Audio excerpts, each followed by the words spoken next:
un observador. Me gusta esta dinámica. Esta dinámica. Así como de juego, de Tate Show. Sí. Exactamente. ¿Qué tenemos? No, en realidad lo que tratamos de llevar acá, no tenemos un tema en particular sobre el que haya que Pero sí un tenedor libre. Información. Tenedor libre fue un poco la propuesta de la semana pasada. Acá la verdad que queremos desarrollar mínimamente dos cuestiones que quizás exceden el marco de lo judicial y van en el marco a la manera que tenemos de relacionarnos en la Argentina de manera institucional. ¿Y esto qué es? Es el país judicializado. ¿Por qué es el país judicializado? Porque todo, indefectiblemente, todas las discusiones terminan en la justicia. Justicia a la cual, en líneas generales, ya sea por la valoración que hace la propia gente, que es, digamos, muy poco considerada como una institución confiable, más la valoración que hacen los políticos, que a su vez le bajan el precio constantemente por los nombres propios a quienes integran el sistema judicial, se encuentra siendo un árbitro al que todos putean y al que todos creen que no debería arbitrarlos, pero cada vez que hay un problema van y se lo llevan. Claro. Entonces, en este modo de relacionamiento nos propusimos traer unos cuantos temas que son con los que se finaliza el año y varios de los que pueden dominar la agenda del 2021 respecto a temas que sobre todo van a escalar a la Corte Suprema de Justicia. Y digo, pueden ser un problema y a veces están bien que esto ocurra, pero no perdamos de vista que cada uno de los asuntos que estamos hablando por otra vía muy probablemente confluyan en tribunales. Después nos preguntaremos por qué y habrá que juzgar si está bien o está mal.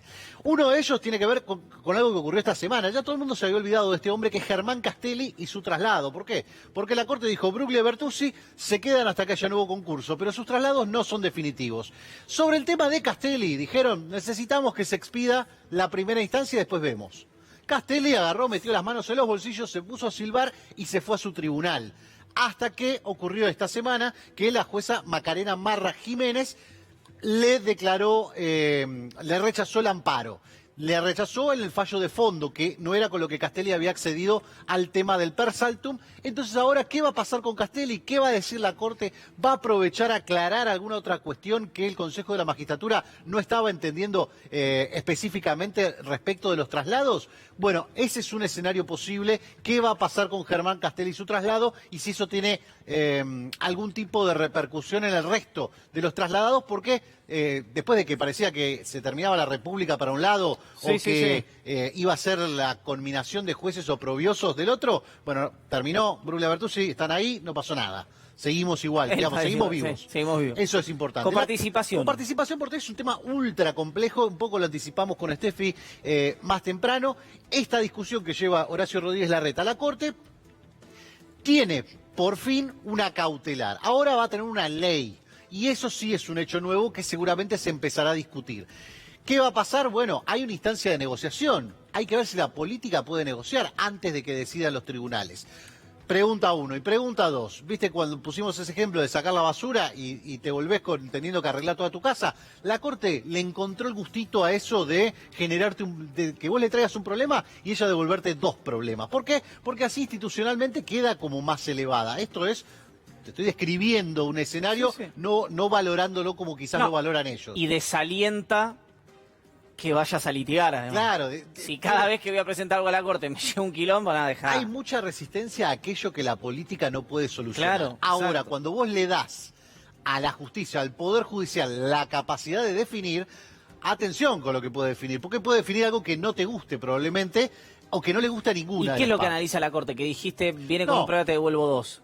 Y tener que volver a rediscutir el tema de la coparticipación, que es una deuda de la... Nacional. Es una deuda nacional en la cual tenés que sentar a todos los distritos. Digamos, tenemos una coparticipación que ¿por qué está esta discusión de la Ciudad de Buenos Aires? Porque en realidad vos no estaba considerada con su autonomía la Ciudad de Buenos Aires, lo mismo que Tierra del Fuego. Por eso Mauricio Macri pudo utilizar un decreto para traspasarle coparticipación. Digo, es un tema bien complejo que gira en torno a esta cuestión de la coparticipación. Digo, por ahí la Corte se agarra tu caso y dice, en realidad vamos a hacer historia.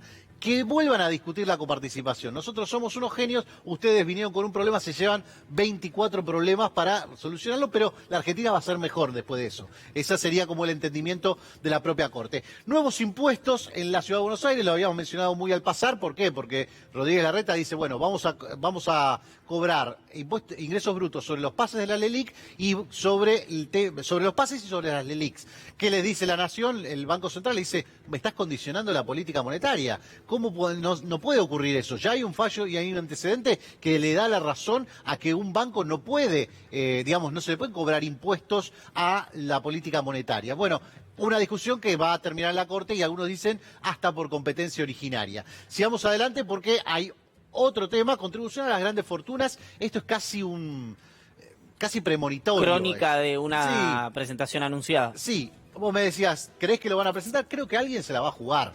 Ahora hay que ver cómo lo hacen y cómo está redactado técnicamente la discusión para que el argumento de la doble imposición o de lo confiscatorio que sería no tenga un asidero desde el punto de vista legal. ¿Hay mecanismos? Yo lo traté de averiguar. ¿Hay mecanismos para que la redacción sea aséptica desde el punto de vista, esté quirúrgicamente dirigido a que sea un aporte por única vez? Sí. Ahora, si esto va a ocurrir y cómo se quiere presentar el caso, son dos cosas diferentes que analizar.